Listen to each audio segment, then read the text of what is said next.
সিঙ্গাপুরের বিপক্ষে Asian cup বাছাইয়ের গুরুত্বপূর্ণ ম্যাচ সামনে রেখে দেশে এলেন কানাডা প্রবাসী ফুটবলার সমিত সোম। ম্যাচটি হবে আগামী 10 জুন। ঢাকায় পা রেখে সমিত জানান, বাংলাদেশ দলের হয়ে খেলার জন্য উন্মুখ হয়ে আছেন তিনি। আগামী 10 জুন এশিয়ান কাপ বাছাইয়ের গুরুত্বপূর্ণ ম্যাচে সিঙ্গাপুরের মুখোমুখি হবে বাংলাদেশ। তার আগেই শেষ প্রস্তুতি হিসেবে বুধবার ফিফা প্রীতি ম্যাচে ভুটানের বিপক্ষে মাঠে নামছে লাল সবুজরা। এই দুই ম্যাচ সামনে রেখে 6 প্রবাসী ফুটবলার নিয়ে শক্তিশালী স্কোয়াড গড়েছেন হাবিয়ার কাবরেরা। তাদের মধ্যে সবার শেষে আজ সকালে দলের সঙ্গে যোগ দিয়েছেন কানাডা প্রবাসী মিডফিল্ডার সমিত সোম। 27 বছর বয়সী এই ফুটবলার কানাডা জাতীয় দলের হয়ে 2020 সালে 3টি আন্তর্জাতিক ম্যাচ খেলেছেন।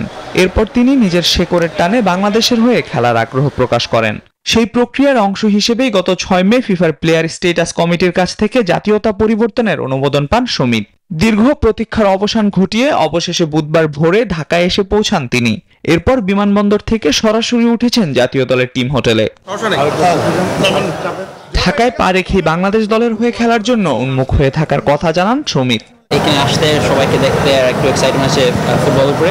সো আমি এক্সাইটেড, আর হোপফুলি আমরা ভালো করতে পারি, পুরো টিমকে ভালো করতে পারি। সবাইকে একটু এক্সাইটেড মিট করতে। সিঙ্গাপুরের বিপক্ষে এশিয়ান কাপ বাছাইয়ের ম্যাচে ভালো কিছু করার প্রত্যাশার কথাও জানান তিনি। মেইন ফোকাস আমি তো এটার খেলার উপর চিন্তা করছি। আমরা কোচের সাথে কথা বলছি, আমরা কীভাবে খেলতে চাই, আমার কী বলতে কি।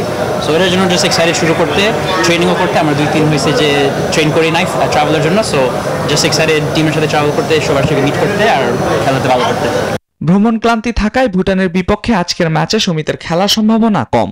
তবে তার অনুপস্থিতি কোচ কাবরেরার কৌশলে খুব বেশি প্রভাব ফেলবে না বলেই ধারণা করা হচ্ছে। কারণ মূল লক্ষ্য 10 জুন সিঙ্গাপুরের বিপক্ষে ম্যাচ। সেই ম্যাচেই বাংলাদেশের জার্সিতে অভিষেক হতে যাচ্ছে এই মিডফিল্ডারের। আল মাহমুদ ফাহিম, নিউজ 24, ঢাকা।